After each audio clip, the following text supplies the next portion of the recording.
Bueno, buenas tardes a todos y a todas, compañeros, compañeras. Bueno, bienvenido a este que es nuestro tercer panel. Vamos a trabajar en lo que tiene que ver con la violencia institucional, pero también con la seguridad democrática. Gran eje que nos propone el Foro Mundial para discutir en marzo del año que viene, pero que en la provincia de Buenos Aires tenemos claramente también mucho para aportar y para debatir en ese sentido.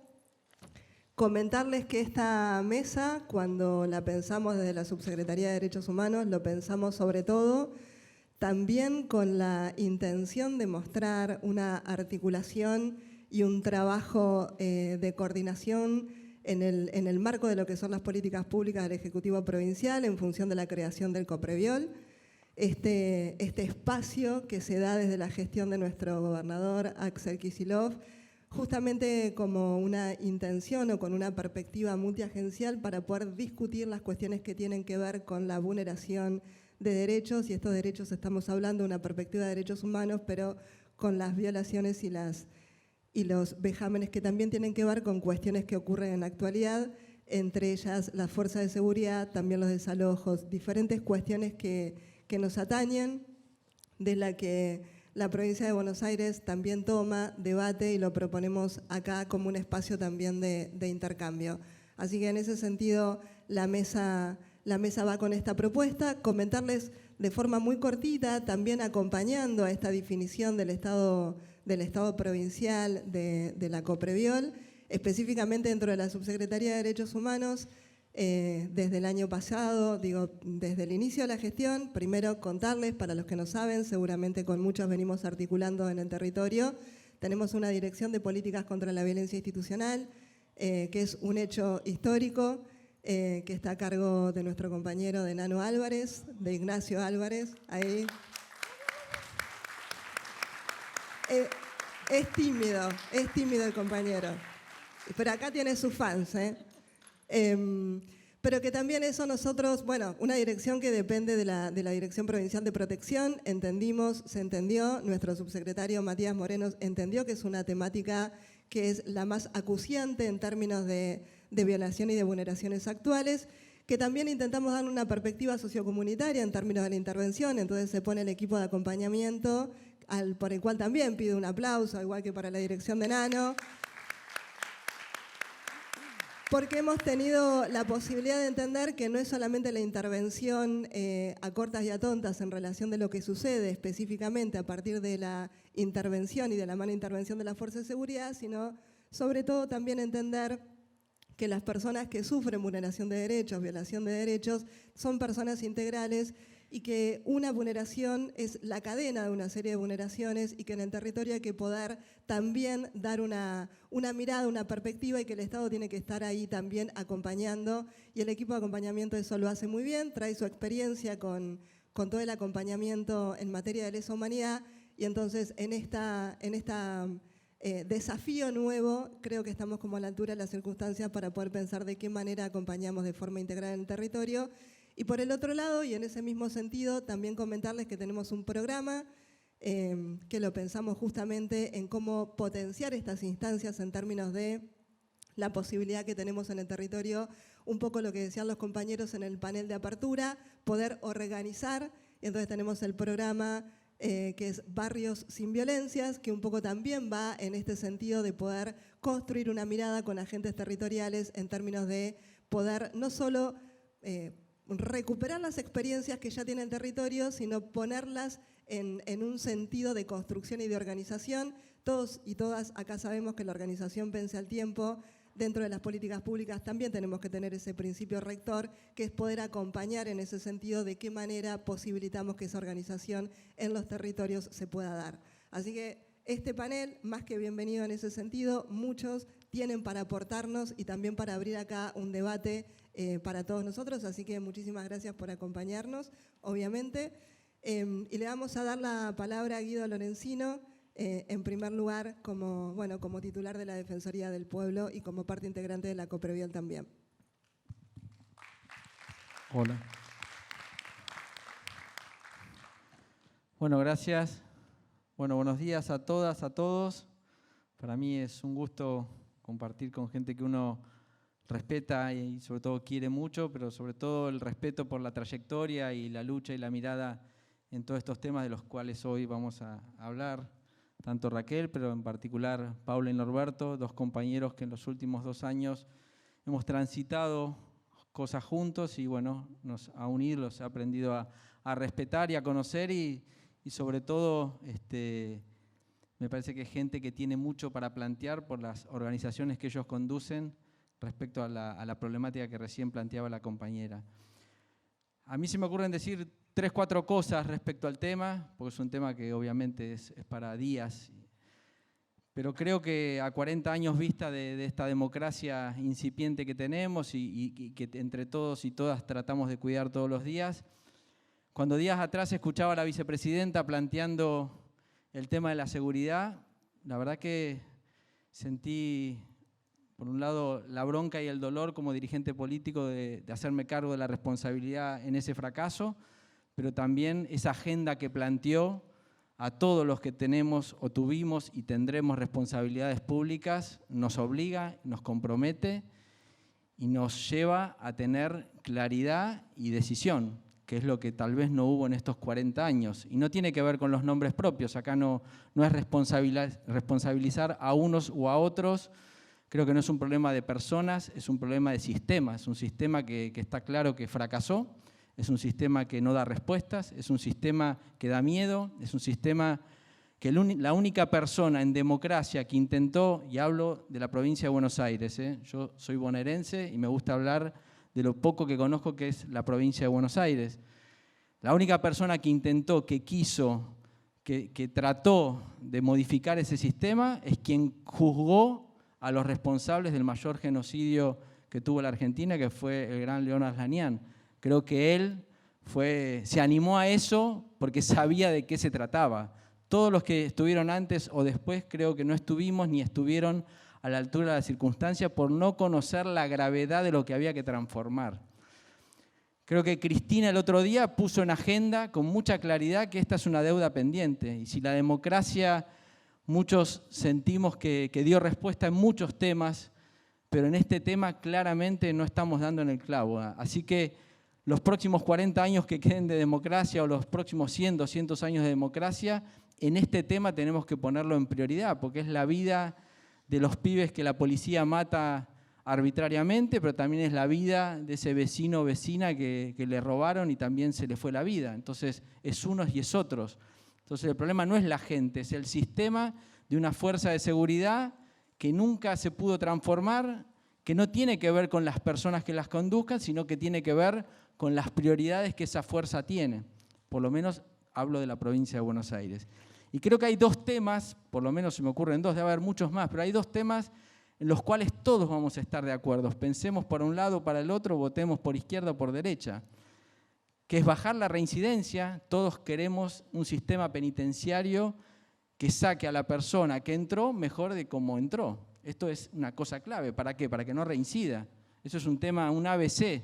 Y obviamente ahí hay otra agenda pendiente que no tuvimos respuesta. Ese es un tema que ahí podemos construir una política pública, por ahí, por izquierda y por derecha, todos vamos a coincidir en que bajar la reincidencia va a ayudar a una mejor seguridad ciudadana. Después discutiremos cómo es esa manera de bajar la reincidencia, pero ahí hay una agenda que se puede construir y que parece como que no habría oposiciones, ¿no? Y el segundo tema tiene que ver con la prevención, palabra que usan todos, por izquierda y por derecha, usamos todos. La mayor prevención es la cosa básica en todos los temas, en la salud, en la vida, en la política, en la seguridad. Cuando uno previene, evita. Cuando uno previene un delito, evita el delito. Cuando uno previene la salud, evita la muerte. Bueno, la prevención, la mayor prevención y la menor reincidencia son 2 ejes claves que tenemos que construir en lo que pensemos en una próxima fuerza de seguridad. Y se me ocurren ahí 3 cosas, o por lo menos 4 cosas, que son muy a título personal, podemos no compartirlas, pero son disparadores que el próximo gobierno, o el que venga, o el que sea, en el 23 va a tener que construir, que se hace cuando uno arranca un mandato. Es muy difícil transformar una fuerza de 90.000 hombres con la historia trágica que tiene la policía de la provincia de Buenos Aires al final de un mandato. No se lo podemos pedir ahora. Creo que eso es agenda del primer día del mandato. Cuando uno arranca un mandato dice, bueno, voy a transformar esto. Y creo que tiene que estar en la prioridad de la agenda de este o el gobierno que venga a partir del 10 de diciembre del 23. Primero tiene que ver con la policía judicial. Lo digo como ex legislador. Fuimos parte de los que sancionamos una ley que no sabemos por qué, aún con ternas, con CARS, no está. Eso es una agenda que tuvo una decisión en el 2014-2015, 7 años vista, estamos igual. Y la verdad que si no resolvemos la investigación judicial a mano de gente experta y se lo sacamos a la fuerza de seguridad, por lo menos hay un tema ahí que nos va a quedar siempre en gris, porque sabemos de lo que estamos hablando. La investigación, la clave para poder hacer cualquier abordaje en cuestiones de delito. Así que ahí hay una agenda que deberíamos ponerlo como una prioridad. ¿Qué pasa con la policía judicial? Hay una ley, hay amparos, hay recursos, la procuración anuló los concursos. Bueno, esa agenda tiene que, vuelvo a decir, una agenda común de todas las fuerzas políticas. Y el segundo tema es, también lo decía el otro día la vicepresidenta, las fuerzas de seguridad conducidas por civiles. Le respondía a un ministro diciéndole, no, eso pasa, sí, está claro que pasa. Acá nadie está discutiendo si el ministro de Seguridad de la provincia es un civil, si el nacional es un civil. Eso está claro que los ministros son civiles. Pero acá creo que se está hablando de otra cosa. Ese civil, ¿qué legitimación tiene para conducir una fuerza de seguridad y qué transformación va a ser? Por eso yo ahí propongo, y eso es una idea tal vez muy polémica, hay algunos que pensamos una cosa, otros pensarán otras, es necesario por lo menos tomar 2 decisiones inmediatas a partir del año que viene en la Policía de la Provincia de Buenos Aires. La primera, creo yo, que la prevención del delito lo tienen que hacer las fuerzas de seguridad en el territorio. El intento de lo que fue las policías locales, que terminó después en un engendro que es de una policía que maneja el intendente, pero lo maneja el jefe de policía, pero lo maneja, no sabemos quién la maneja. Yo creo que ahí hay que ir a un modelo claramente de prevención del delito en los territorios, con un jefe político que sea el intendente de cada distrito, que es el único que cada 4 años rinde frente a sus vecinos y vecinas en una elección si hizo bien las cosas o mal las cosas. E insisto, del color político que sea. No importa quién gobierna, pero en Saladillo al intendente que es del radicalismo lo votaron y como votaron al intendente de San Martín o de Lomas de Zamora. Ese intendente o esa intendenta en 4 años va a tener que decirle a sus vecinos si hizo bien las cosas en seguridad, en la prevención del delito o no hizo bien las cosas. Con una fuerza propia, con una fuerza clara que la conduzca, que tenga los recursos y que se haga cargo de esa agenda. Porque hoy se hacen cargo de la agenda los intendentes. Los intendentes son los primeros que cuando hay un problema en el territorio, del que sea, vamos a golpear esa puerta. Y son los que dan respuestas sin tener las respuestas. Porque muchas de esas respuestas tienen que venir a reclamarlas acá a la Ciudad de La Plata. Así que yo soy de la idea de los que creo que la prevención, lo que es la prevención, se haga en los territorios con la conducción legitimada de los intendentes y las intendentas que eligen los vecinos y vecinas en los territorios, con fuerzas y con recursos descentralizados del gobierno provincial. Esa es mi mirada. La segunda cuestión que creo que hay que hacer es los delitos específicos, complejos, de narcotráfico, de trata de personas, de ciberdelito, todos los delitos específicos obviamente tienen que estar centralizados en una fuerza pequeña, profesional, conducida por un ministro civil a manos del gobierno provincial de turno. Entonces ahí tenemos un modelo mixto, un modelo que el territorio lo controla el territorio. El otro día hablaba con un intendente de una comunidad pequeña de 50.000 habitantes. Y obviamente él va a saber quiénes son los 200 o 300 policías que tengan su territorio, dónde vive, qué hace, va a cuidar los autos, va a estar atrás de los delitos. Y cuando hay una investigación compleja que hacer, obviamente la hará la fuerza provincial a cargo del ministro del área correspondiente. Creo que es un modelo, obviamente, que hay que repensar, por más que el año que viene cambie el gobierno, siga este gobierno, cambie el ministro, siga este ministro, los problemas van a ser los mismos, la solución no va a venir porque requiere un barajar y dar de vuelta. Vuelvo a insistir, el único que se animó a eso fue León Arlanián y obviamente no lo pudo continuar y no pudo terminar de hacer la reforma que había que hacer y volvimos a foja cero y así seguirá sucediendo hasta que no haya un modelo. Este es un modelo, es una idea, habrá otras. Lo que hay que discutir es un modelo policial, no nombres, no personas, no adjetivar sobre esas personas, no adjetivar, como decía la vicepresidenta, sobre mano dura, mano blanda. Me parece que eso está saldado. Hay que hablar sobre conceptos, más prevención, menor reincidencia, policía judicial, prevención en el territorio y profesionalismo de la fuerza. Esta es mi humilde opinión, es un humilde aporte obviamente para el debate de hoy o en otro momento, pero creo que es necesario que el 2023, a partir del 10 de diciembre, nos encuentre con un debate profundo, serio y sosteniendo la discusión en los ámbitos que haya que hacer, como este foro que celebro que nos haya convocado. Así que muchas gracias a todos y a todas.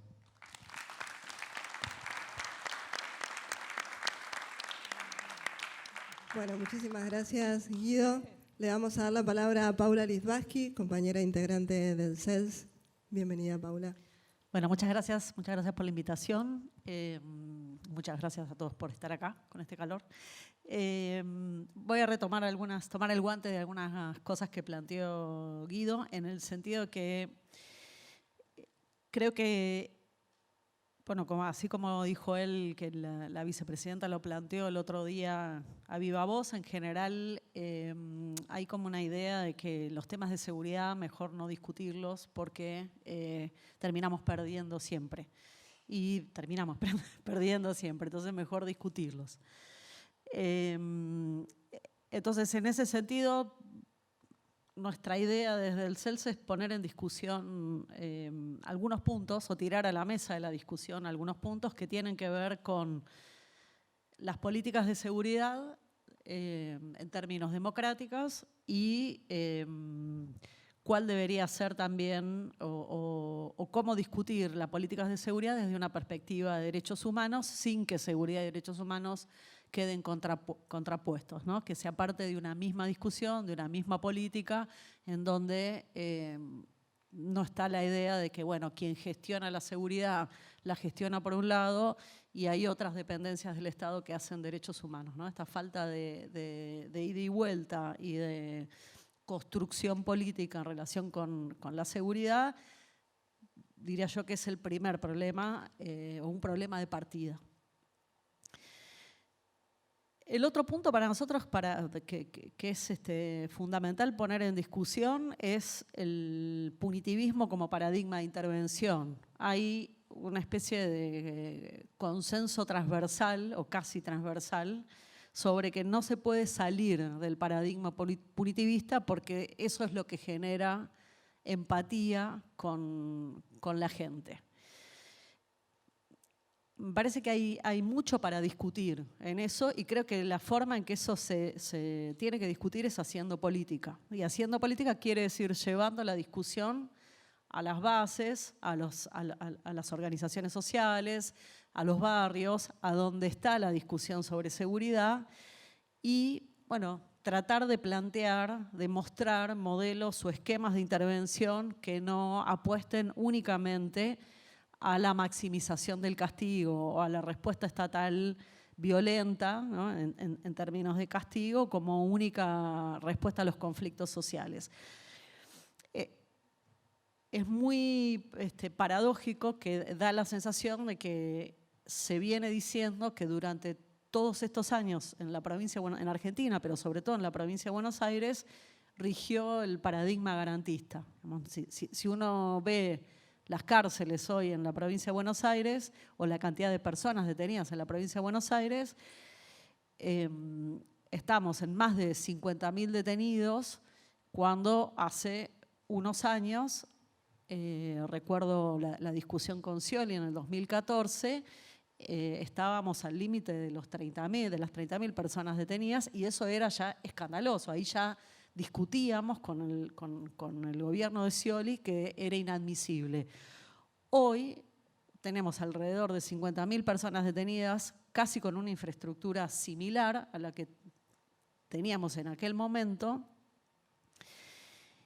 Y si bien está claro que hay que poner plata en el sistema penitenciario, financiarlo de un modo diferente, hay una discusión para plantear que es por qué la provincia de Buenos Aires debe tener una tasa de encarcelamiento tanto más alta que la tasa de encarcelamiento a nivel nacional. ¿Cuál es la explicación? ¿Cuál es la explicación para que la provincia de Buenos Aires tenga esa tasa de encarcelamiento? Porque no hay mucha más explicación que la orientación de las políticas y del funcionamiento, sobre todo de la policía bonaerense y de la justicia provincial, que terminó procesando los conflictos únicamente con el encarcelamiento en las condiciones inhumanas en las que se da en la provincia de Buenos Aires. Entonces, hay un punto ahí, creo que lo mencionó de alguna manera el gobernador en el discurso de hace unos días, hay una pregunta sobre la democracia, el encarcelamiento o las políticas de encarcelamiento y las condiciones inhumanas de detención, que tienen mucho que ver con lo que planteaba Guido sobre la cuestión de las políticas y la reincidencia. Hay otra cuestión para discutir que tiene que ver con la intervención securitaria en los conflictos sociales, que no es necesariamente punitivismo, están asociadas los conceptos, pero que en este caso el planteo es, bueno, ante determinados conflictos sociales, la única intervención estatal posible es la intervención policial, ¿no? Pensemos en los desalojos, ¿no? La discusión sobre acceso a la tierra y los desalojos violentos, o en la represión y criminalización de la protesta. Hay algo ahí también para poner en discusión en términos políticos, en términos sociales y para pensar hacia el futuro cómo delineamos una política de seguridad democrática y una construcción popular, ¿no? de las políticas de seguridad que trate de, bueno, en su momento, antes del 2015 estaba el concepto de multiagencialidad muy en boga, ¿no? La intervención estatal que no sea únicamente la cara violenta del Estado en los barrios, sobre todo los más pobres, una discusión también sobre no represión. Creo que hay que retomar esas discusiones, ponerlas sobre la mesa también para plantear los marcos conceptuales y teóricos de la intervención política en seguridad, que acompaña esta idea, por supuesto, de profesionalización de las fuerzas, de la discusión sobre la reincidencia, la prevención. Digamos, son cosas que hay que discutir, a las que yo le agregaría, bueno, estos planteos tienen sentido si hay definiciones políticas sobre no represión de la protesta, no criminalización, no intervención violenta ante conflictos sociales, que van dando una orientación política a la intervención en seguridad. Hay otro punto que es también muy relevante y lo viene discutiendo mucho la Poderosa, lo viene tratando de poner en agenda con otras organizaciones sociales, que tiene que ver con cómo se hace seguridad hoy en Argentina y en los barrios, sin hablar de la violencia social producida por las economías ilegalizadas, o sea, por los narcos.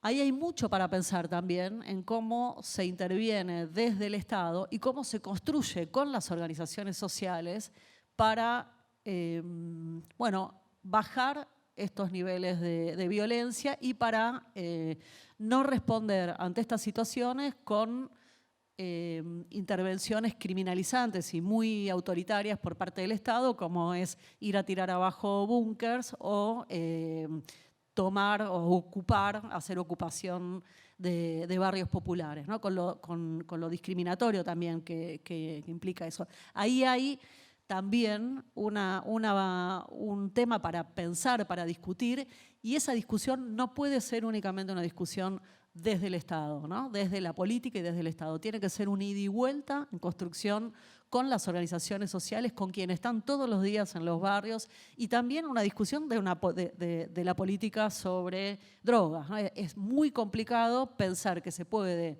resolver o intervenir en esas dinámicas de violencia y de violencia social, que en algunos barrios son muy, muy complicados, sin pensar al mismo tiempo que se puede poner en discusión el marco de intervención en relación con el tema de la droga y del narcotráfico. Y no lo estamos diciendo nosotros ahora, lo está diciendo Petro en Colombia, lo planteó Boric, también, lo plantearon varios presidentes latinoamericanos. En Ecuador se está poniendo en discusión esto ahora por el movimiento indigenista también. Es momento que también desde los movimientos sociales, desde la organización política y popular, se ponga en discusión esto, porque es muy complicado intervenir sin poner en discusión ese paradigma. Y hay un último punto que nos parece a nosotros muy importante también poner en discusión y que es un poco en contra del sentido común, pero me parece que es muy importante ponerlo sobre la mesa, que tiene que ver con la necesidad de desinflar el aparato de seguridad en Argentina y en la provincia de Buenos Aires en particular. La provincia de Buenos Aires duplicó su policía entre 2005 y 2015, de más o menos 48.000 efectivos a 90.000.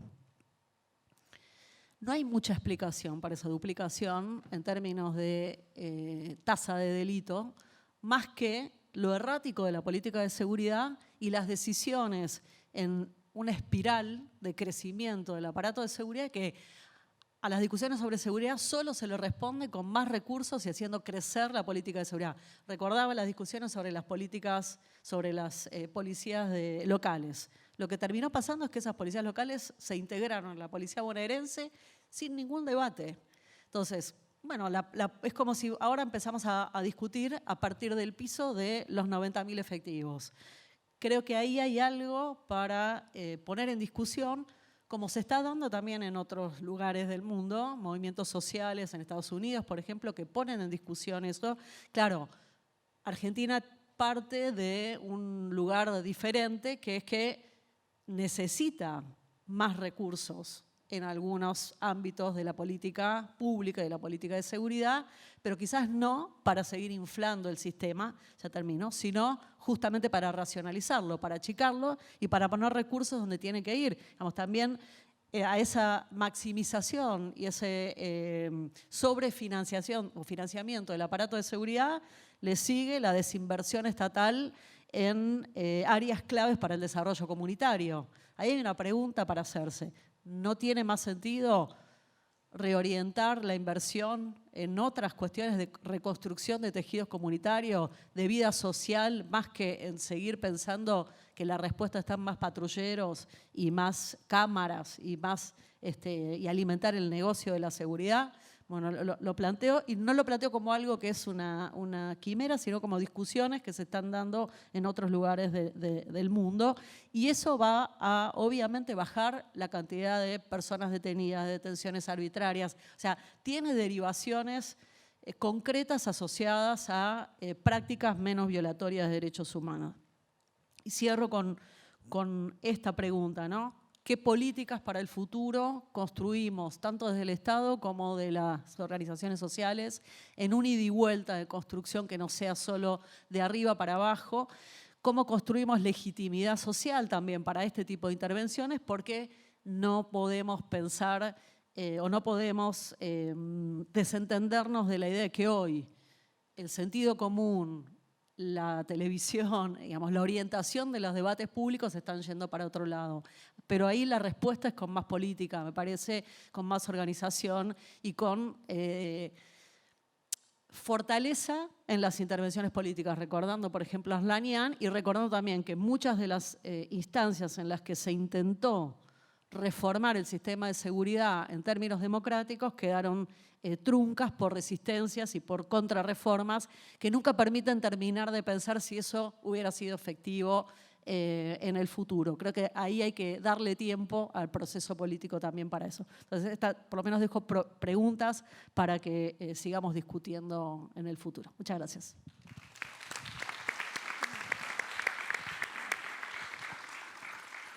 Bueno, muchas gracias, Paula. Creo que es como la gran pregunta, ¿no? que nos introduce y que nos viene introduciendo hace un tiempo en el tema. Creo que ahí el neoliberalismo, ¿no? Como el eje para repensar siempre. Le vamos a dar la palabra a Norberto Liski, Norberto titular del CODECED y todas esas cosas, muchas que mencionaba recién Camilo en la presentación, pero sobre todo Norberto, un gran compañero con el que hemos transitado ya un camino, con la subsecretaría también, así que muchísimas gracias por estar acá, Norberto. Bueno, muchas gracias. Muchas gracias por la invitación, participar en la mesa, un gran placer y muchas gracias a cada una y cada uno de ustedes por acompañarnos en este momento. En esta distribución de temas me pareció oportuno poner el foco de atención sobre la violencia institucional tal como está mencionado en el programa. Y haciendo este foco de atención sobre lo que la cotidianeidad comienza a parecerse mucho a la costumbre de las prácticas de violencia estatal instrumentada por fuerzas de seguridad en sus diversas conformaciones institucionales, lo que también tiene en cuenta es que se lo puede mirar desde cómo en el espacio de los derechos humanos en el plano internacional se ha observado esta violencia institucional dirigida con particular énfasis y crueldad hacia las jóvenes generaciones, pero no en general hacia las jóvenes generaciones integralmente, sino concentradamente en los adolescentes y jóvenes de las barriadas populares. Este es el punto crítico de la violencia institucional. Y en el año 2018, cuando el Estado argentino rindió cuentas al Comité de Derechos del Niño de Naciones Unidas, hubo muchos informes alternativos que no pudieron dejar de decir lo que era una evidencia creciente en nuestro país y en nuestro territorio bonaerense también, y en la ciudad de Buenos Aires manifiestamente, sobre todo en la zona sur de la ciudad de Buenos Aires, donde, dicho sea de paso, los índices Gini y los índices de pobreza son tan altos como en los sitios de mayor pobreza y de mayor desigualdad que tiene la Argentina. Ese es el sur de la ciudad de Buenos Aires, con el presupuesto más alto de los distritos de nuestro país. Y la recomendación que hacía el Comité de Derechos del Niño de Naciones Unidas para aquel momento, y me permito una cierta textualidad de esas recomendaciones, en realidad recordaba que las denuncias de actos de violencia perpetrados por efectivos de las fuerzas de seguridad federales y provinciales durante la detención policial, con frecuencia contra niños y adolescentes en situación de marginación social, y del uso desproporcionado de la fuerza contra niños y adolescentes por parte de agentes del orden. En sus recomendaciones instó al Estado a que se investiguen las denuncias de tortura, violencia, acoso y malos tratos y que sean sancionados los responsables. También señaló la necesidad de que se establezca un sistema de gestión de la información para hacer un seguimiento del número de casos de tortura, tratos crueles, inhumanos, degradantes e incluso letales. Por lo tanto, el tema no está limitado ni a nuestro territorio ni a nuestra frontera y está analizado desde la perspectiva del derecho internacional de los derechos humanos. Y me parece que en esta oportunidad 2 o 3 elementos vale la pena que los destaquemos sin abusar del tiempo. El primero de ellos es la historicidad de esta realidad de la violencia institucional que, pasada la dictadura cívico-militar y lo que fue dejando desde la CONADEP, el juicio de las juntas, para los años 80 que siguieron y los 90, se fue instalando una práctica en donde la violencia institucional fue estableciéndose como una metodología que con su frecuencia iba generando una alarma social.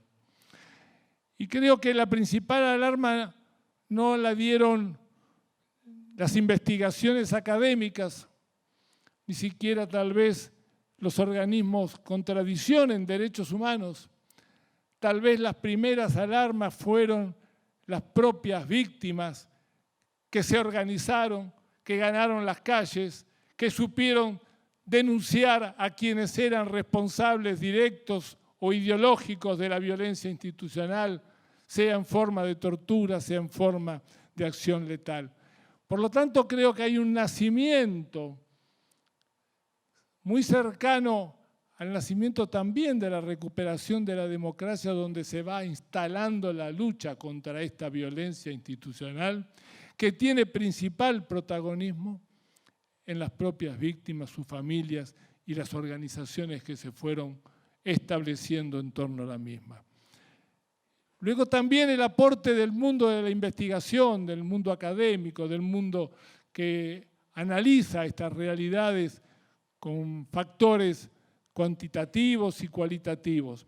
Y por lo tanto fue creciendo una capacidad de analizar estos temas con mayor rigurosidad. Podríamos dar una serie de datos, pero seguramente sería peligroso porque estaríamos omitiendo muchos casos, porque es muy larga la lista.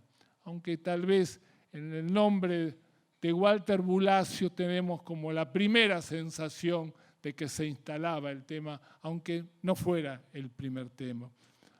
Y aunque en 1993 estaba Miguel Bru y estaba Carlos Ibarra en la provincia de Buenos Aires y aquí en La Plata.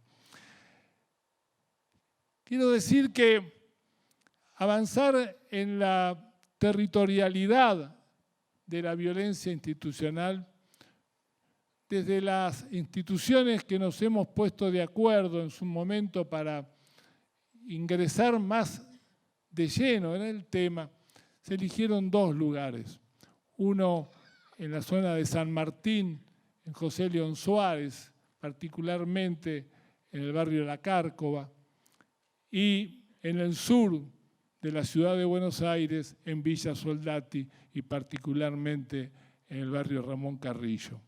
Y se fue comparando un lugar y otro y se construyeron indicadores y los indicadores permitieron organizar mejor la información y esa información pudo sistematizarse y se pudo también encontrar respuestas que eran contundentes sobre el grado de avance de la violencia institucional en sus diversas formas, que ustedes las conocen seguramente muy bien, no hace falta repetirlas, pero también en los altísimos porcentajes que abarcaba de las poblaciones juveniles periféricas. Pero no solamente ya era la posibilidad de decir que actuaban sobre los jóvenes y las jóvenes de las periferias barriales, actuaban sobre las periferias de adentro de las periferias. Es decir, cada vez más selectiva se volvía la violencia institucional en los barrios populares. Y por lo tanto, allí era preciso poner la mirada, poner el registro, construir los indicadores y también desde esos indicadores comenzar a hacer propuestas de acción preventiva en los propios barrios.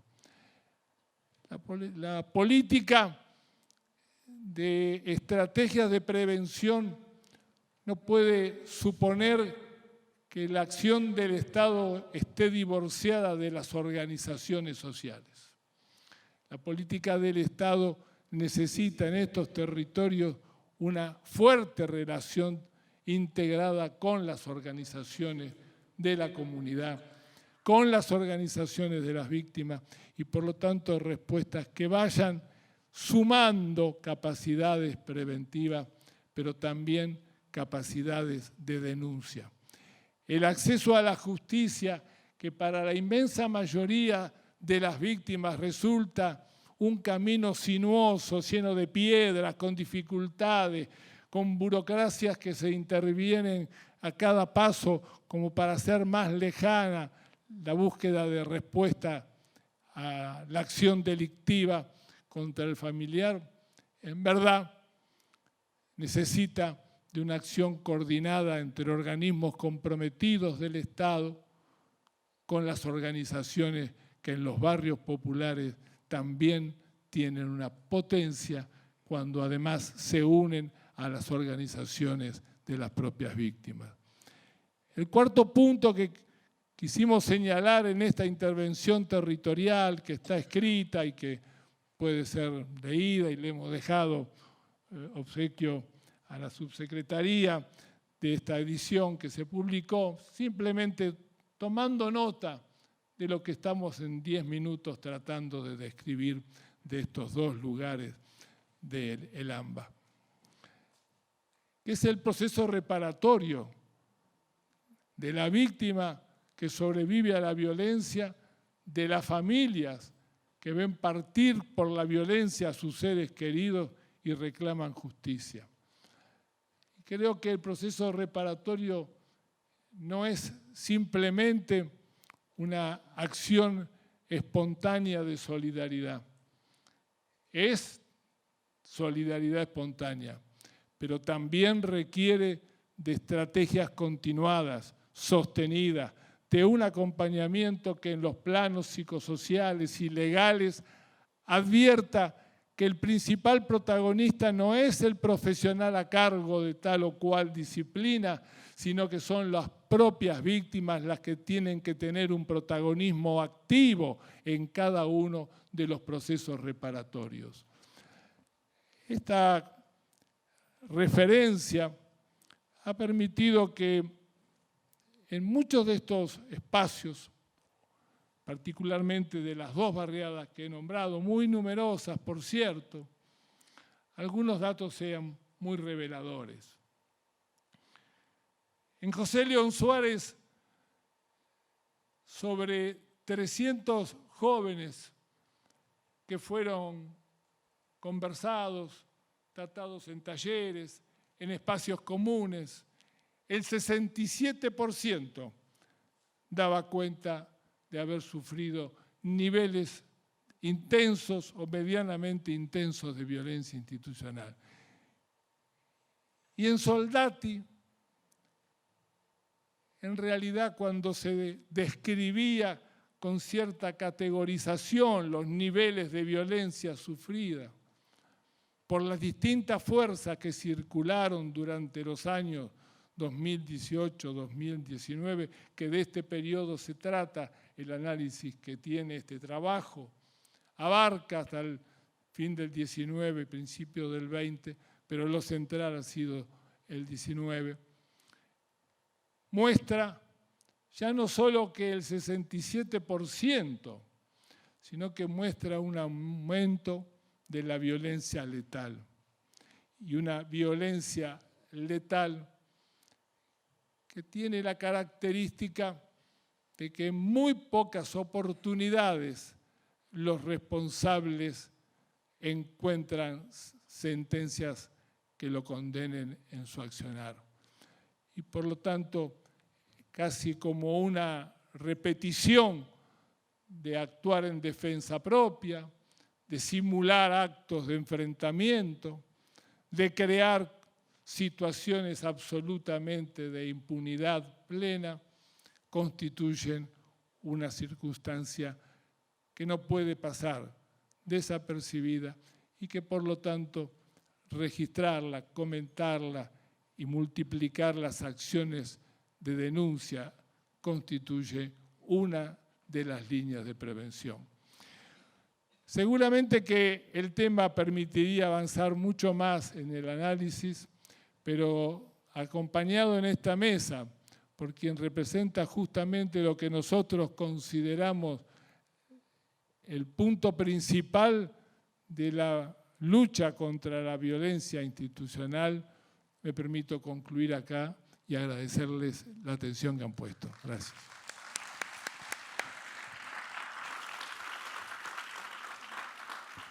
Bueno, muchas gracias Norberto, muchísimas gracias.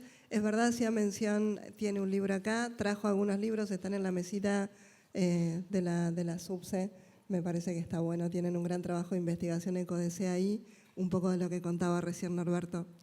Y hablando de jóvenes y de estos datos y estos en materia estadística, pero el relato que contaba sobre las barriadas populares Norberto, digo, tenemos acá a Raquel Huitis, gran compañera, la mamá de Mariano, pero aparte de la mamá de Mariano, de esa experiencia del dolor, se transformó para muchos de nosotros y creo que para la sociedad argentina en general, una referencia en materia de de lucha por los derechos humanos.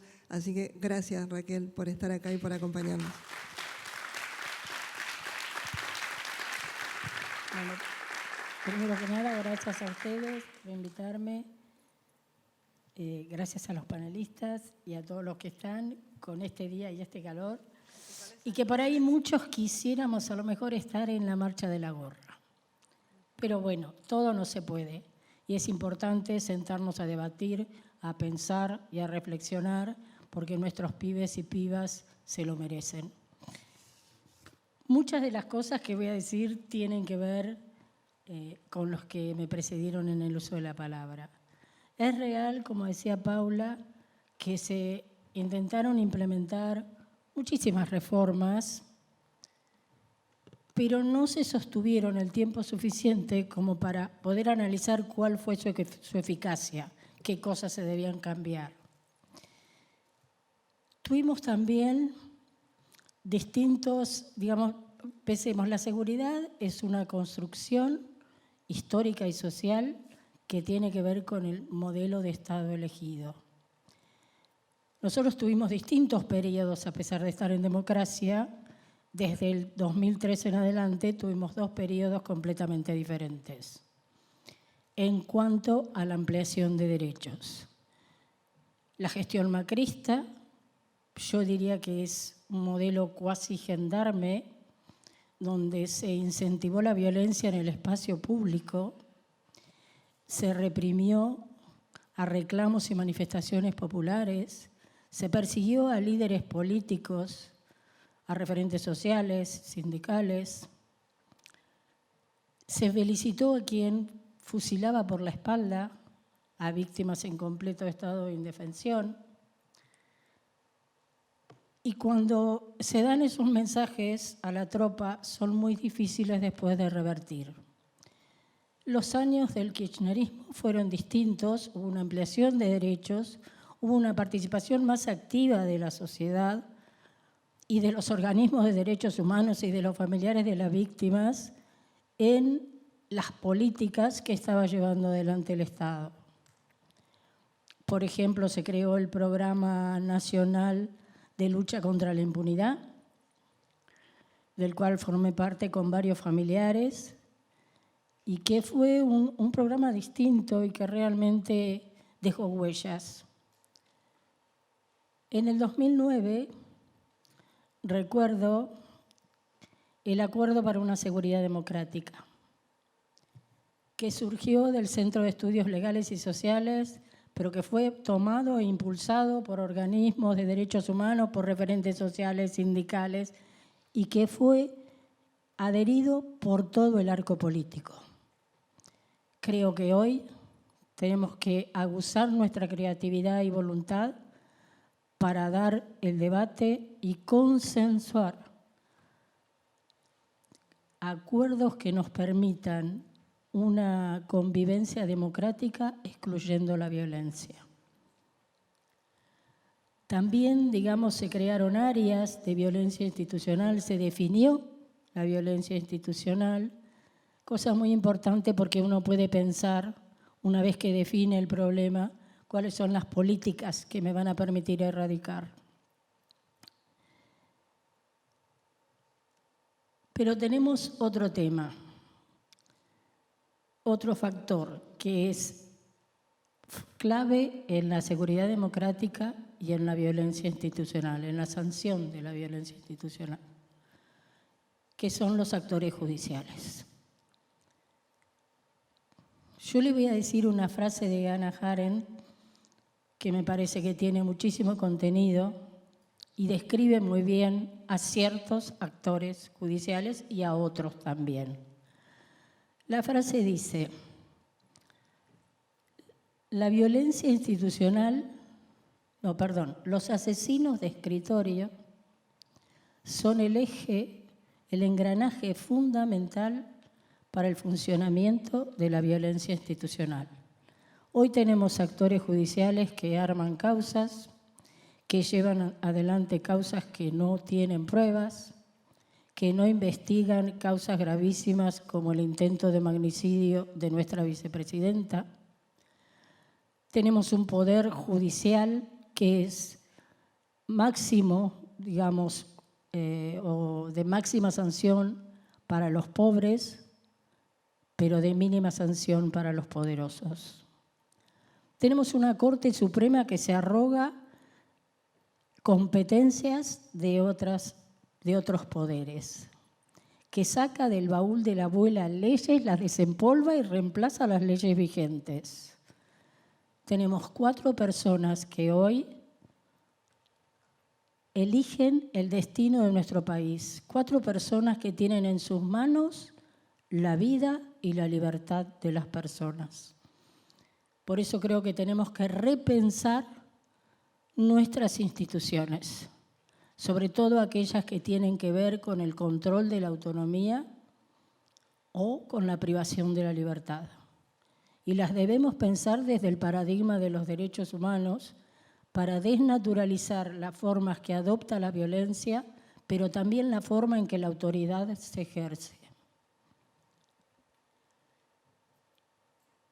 Son muchos los factores que tenemos que tener en cuenta también, por ejemplo, los discursos de odio.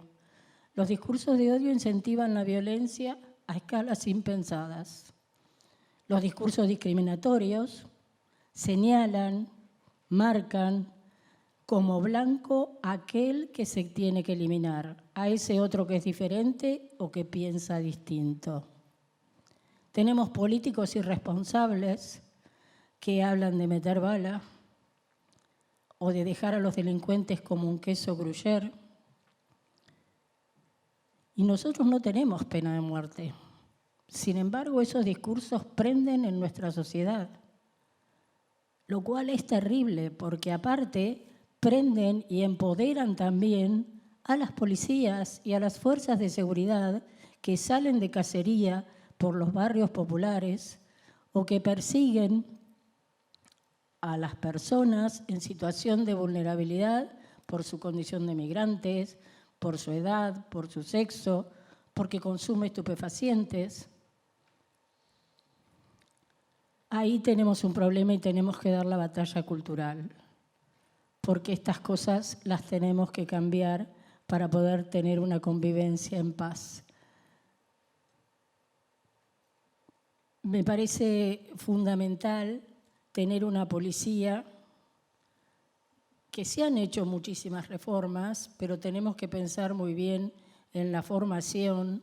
Tenemos que tener policías altamente capacitadas, pero también bien pagas. Tenemos que pensar que aparte de los conflictos sociales, utilizar a las policías, utilizar otras agencias del Estado que no tengan una respuesta represiva. Tenemos que tomar el compromiso de de mediar en los conflictos sociales sin represión.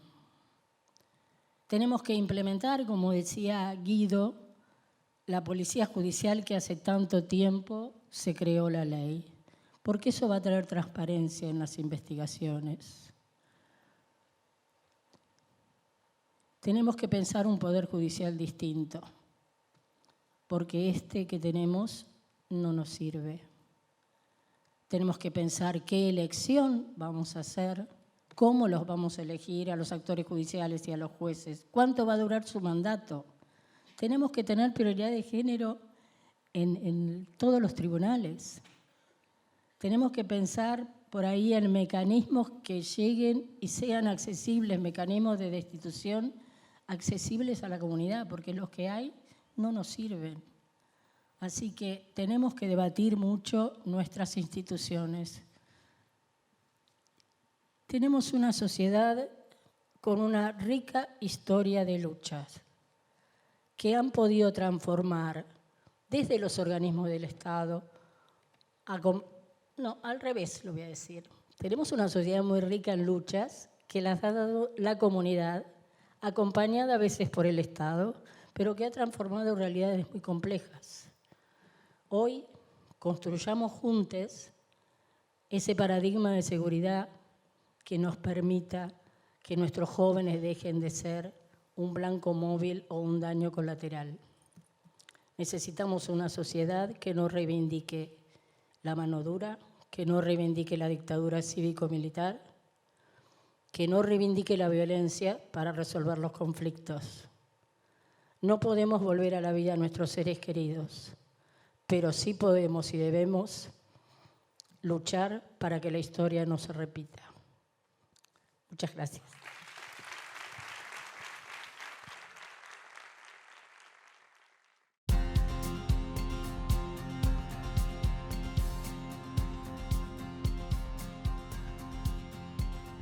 Buenas tardes a todas, todos, todes. Acá estamos un poco, quería contarles en una pequeña síntesis sobre qué venimos trabajando en el Instituto Cultural de la Provincia de Buenos Aires. Así que escribí unos pequeños párrafos para no extenderme y contar un poco por qué dentro de lo que es cultura, que es absolutamente amplio y podríamos tomarlo de múltiples maneras, la temática en relación a los derechos humanos, por qué elegimos trabajar en relación a la memoria y en relación a construcciones que vienen de lugares quizás más personales, pero que se construyen para abordar y para transformar en espacios que son colectivos. El Instituto Cultural de la Provincia de Buenos Aires tiene la voluntad política de incorporar la perspectiva de derechos como eje transversal a las políticas desarrolladas en el territorio y además implementar un programa específico que aborde la construcción de la memoria colectiva como articuladora social de procesos de subjetivación política en clave de derechos, donde el arte y la cultura cobran un valor fundamental. A este programa decidimos llamarlo Memoria es Cultura, porque buscamos fortalecer, promover y producir procesos de construcción colectivas de la memoria, desde la cultura y el arte, basados en un enfoque dialógico e integral de los derechos humanos que posibilite visibilizar y poner en valor las tramas identitarias de la provincia de Buenos Aires. El arte y la cultura ocupan un lugar central en las políticas de memoria con perspectiva de derechos. Existen numerosas experiencias que dan cuenta de las articulaciones memoria, derechos, arte, porque es en la cultura de los territorios donde se disputan y tensan los sentidos. Por ello, cuando hablamos de memoria, hablamos de lo que hemos logrado hacer tangible a través de la metáfora, del imaginario que se sustrajo de recuerdos individuales, imágenes, sonidos y palabras conservadas en nuestros cuerpos para construir una memoria colectiva y no de fidelidad en el recuerdo. La memoria es social, cultural, va dejando huellas desde la multiplicidad de los lenguajes. La memoria es en tiempos diversos que como forma metafórica se toma licencia para reinterpretar, recordar y revelar historias, abriendo paso y espacio al futuro, buscando nuevas formas de representar el mundo desde las diversidades y pluralidades para otros que desconocen o conocen otras versiones narradas, buscando construir nuevas identidades, generando nuevos símbolos y formas capaces de transformarnos, identidades que se potencien desde la memoria con una continuidad en el tiempo, ligar el pasado con el presente, incluyendo nuevas visiones y perspectivas que extiendan el movimiento en un futuro que amplíe y construya nuevos derechos. Por eso la memoria es cultura, es legado y es proceso de transformación. Es un hecho político, performático, de acción y reflexión permanente. Entonces es ahí donde nos preguntamos, ¿cómo comunicamos la memoria? ¿Cómo lo hemos hecho? ¿Cómo rescatar dichos procesos que además siguen en proceso? ¿Cómo hacer memoria que permita proyectarnos sin anclarnos en el pasado? ¿Qué entendemos de la memoria en relación a la construcción de las nuevas memorias y cómo construimos memoria en y desde las infancias y en y desde las juventudes? ¿Para qué nos sirve hacer memoria? ¿Qué lugar tiene el arte en esta conclusión? Estas son algunas de las preguntas que nos hacemos porque la memoria se nutre de preguntas y también se las preguntamos a nuestras invitadas, no para tener respuestas absolutas, sino para iniciar un diálogo. Todo esto no es para cerrar las construcciones que hacemos y que se hacen sobre la memoria, y en esto que vamos a hablar específicamente sobre algo que tiene que ver con lo artístico y con el plano de lo afectivo, no es para cerrar, sino para abrir. Por eso nos sirven las preguntas que derivan en procesos, ¿no? Y en búsqueda y en movimiento. Así que hacia ese lugar vamos. Voy a presentar acá a las compañeras. Primero a María. María Giuffra es artista plástica, dibujante, fotógrafa, arquitecta. Bueno, yo voy a decir que ella es hija, que cuando tenía 6 meses su padre fue secuestrado por la dictadura cívico-militar eclesiástica. Y bueno, ellas dos, tanto ellas como yo, compartimos esa historia en común de ser hijas, que es una cosa que no quiero dejar de nombrar porque es desde ese lugar, desde ese plano específico, afectivo, personal, desde donde partimos, pero que se extiende y se amplía y se posa en un lugar colectivo. Así que le dejo la palabra a María para que pueda narrar. Gracias.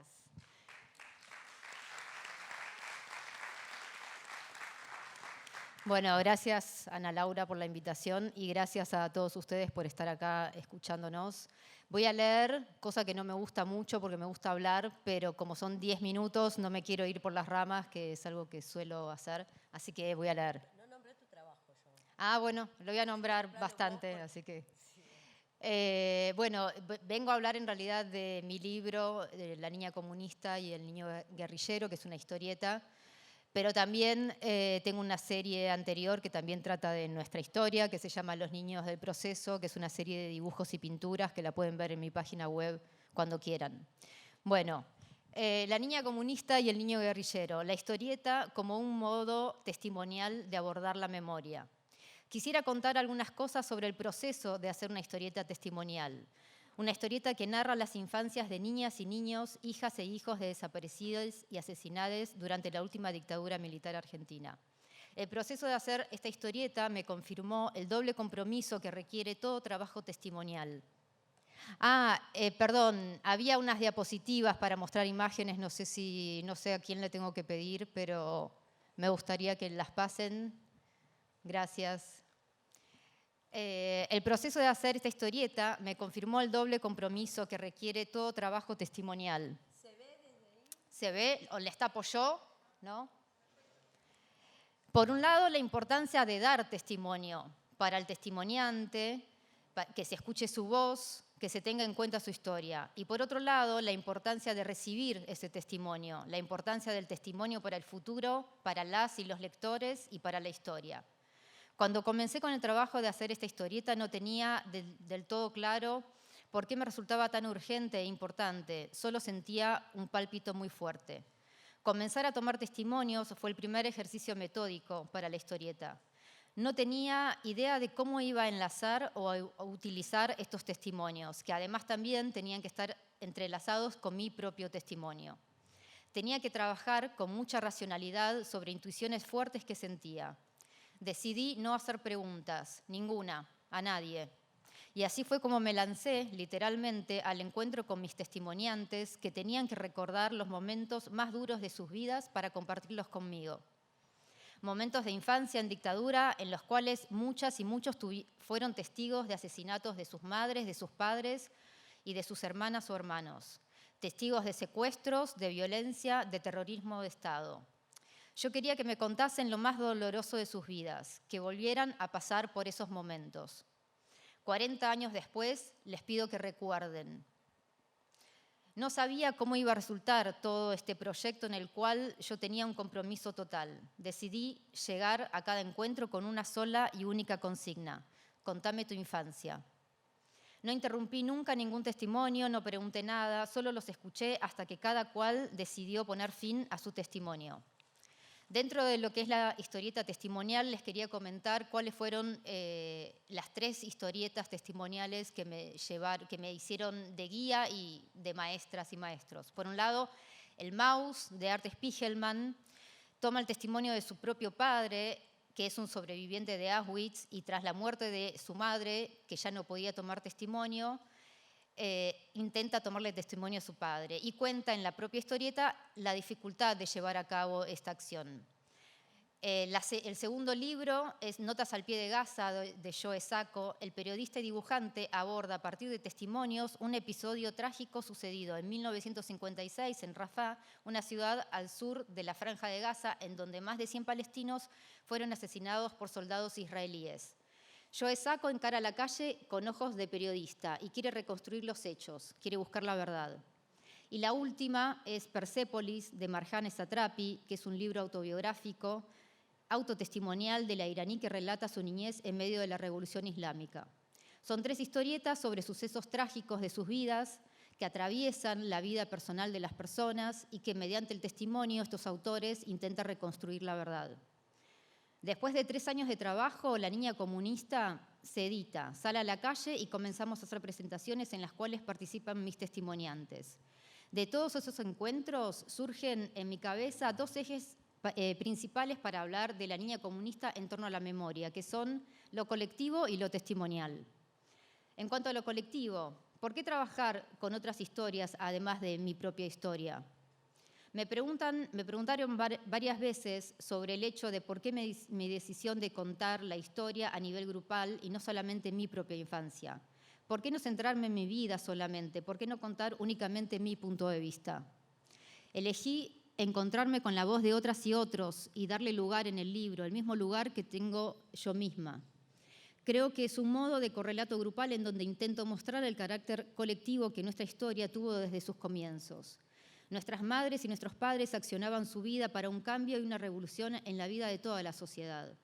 Siempre creyeron en lo colectivo, en la construcción social y política que implica un cambio para toda la patria. Creo que nuestra voz, colectivamente, pone en relieve el carácter fundamental de la lucha de nuestras madres y de nuestros padres, que es justamente el lazo social, el lazo político, el lazo cultural, pero fundamentalmente el lazo afectivo que unió sus luchas y que ahora nos une a nosotras y a nosotros en este camino de la memoria. Al contar 10 historias, estoy contando, por un lado, la individualidad, la singularidad de esa historia, la voz testimoniante y sensible que recuerda los hechos de su pasado. Y por otro lado, al ser 10 historias, da cuenta del carácter social de nuestra infancia. El relato grupal también nos muestra las similitudes de los operativos del terrorismo de Estado, lo sistemático de su accionar violento con respecto a las infancias. Los secuestros y los allanamientos mayoritariamente se hacían en presencia de las familias, de noche, con niñas y niños cenando o durmiendo. Creo que mi historia toma un significado más real y profundo al verla conectada con tantas otras, similares en mayor o menor medida, pero conectadas en todo sentido. Con respecto a lo testimonial, la importancia del testimonio en la construcción colectiva de la memoria. ¿Por qué contar la historia a partir de testimonios? Desde el punto de vista de los testimoniantes, darles voz, escucharlos, escucharlas, darle entidad a esa historia, a esos recuerdos, porque las vivencias que no se cuentan, que no se verbalizan, mueren o es como si nunca hubieran existido. En una presentación del libro, Gaby, que es una de mis testimoniantes, contó que con el libro fue la primera vez en su vida que veía su propia historia fuera de su persona. Dijo que todos esos recuerdos vivían solamente en su cabeza, nunca nadie le había preguntado nada. La primera vez que contó su infancia fue para La Niña Comunista. Dijo que fue muy emocionante ver sus vivencias fuera de ella, plasmadas en un libro. También surgen mejor los recuerdos al hablarlos, al transmitirles a otra persona, la propia vivencia se completa. Valeria, que es otra de mis testimoniantes de Santa Fe, en la presentación del libro de esa ciudad, dijo que a ella nunca le habían preguntado sobre cómo se sentía con respecto a su infancia. Las víctimas siempre estaban en otro lado, pero no en nosotras y en nosotros como infantes. Para Valeria, dar testimonio por el libro había sido la primera vez que se le había dado lugar a sus sentimientos, a sus recuerdos y a sus vivencias de niña en dictadura. Desde el punto de vista de quien recibe el testimonio, a pesar de estar ya acostumbrada a tomar este tipo de testimonios, siempre en cada caso se produce una nueva revelación y una nueva idea, una reflexión que nunca habíamos hecho antes. Al escuchar y al verbalizar, se revelan nuevas verdades, nuevos pensamientos y nuevas situaciones. Surgen nuevas ideas y le dan existencia a los recuerdos del pasado. Escribir, hacer un libro, es un modo de darle existencia más allá de nuestro cuerpo a todos esos recuerdos que rondaron en nuestros corazones y en nuestras cabezas, y a la vez hace que literalmente salgan de nuestro cuerpo, de nosotros, para ser parte de nuestra historia. Desde el punto de vista cultural y social, los agradecimientos por parte del público que nos llegaron a mí y a los testimoniantes por conocer la verdad, por saber qué pasó con las infancias en dictadura. Personas de todas las edades con diferentes tipos de compromisos se sorprenden porque no sabían nada de lo relatado en el libro. Entonces resulta que es justamente el libro el que hace llegar estas vivencias infantiles que pasan a ser parte de esa construcción de la memoria colectiva. Mauricio, que es otro testimoniante, pero estoy haciendo la segunda parte del libro. Mauricio es un testimoniante de la segunda parte que todavía no está editado, es un testimoniante de Chaco. Habla del ejercicio de la memoria, de cómo la construcción de la memoria de un pueblo no es algo abstracto, sino más bien es este ejercicio que consiste en hablar, en escribir, en juntarnos y nuevamente en verbalizar y transmitir las propias vivencias a otras personas, dándoles de este modo entidad y existencias históricas. De hecho, acá estamos reunidas y reunidos, dándole entidad y existencia a toda una temática que durante tantos años fue marginal y siempre fue víctima de intentos de silenciamiento, justamente porque es el ejercicio de la memoria lo que nos hace fuertes, lo que nos une y nos permite poder proyectarnos hacia el futuro, conociendo las consecuencias de los actos pasados. Sin saber la verdad, sin conocer los hechos, no podemos construir un futuro. Librarse del pasado o dejar el pasado atrás, como sociedad, lo podemos lograr justamente teniendo muy presente ese pasado para saber qué cosas no queremos que vuelvan a ocurrir y de ese modo realmente poder dejarlas atrás. Gracias. Gracias, María. Hermosos los dibujos de María, como ella dibuja sobre la memoria. Yo me olvidé de decir, ¿no?, que el libro por el cual iba a hablar María era La niña guerrillera y el niño comunista. Ahora la voy a presentar a Mariana. Mariana Eva Pérez nació en Buenos Aires en 1977, es doctora en literatura en la Universidad de Konstanz, Alemania, con una investigación sobre dramaturgia, desaparición forzada y espectralidad, que se editó este año con el título Fantasmas en escena.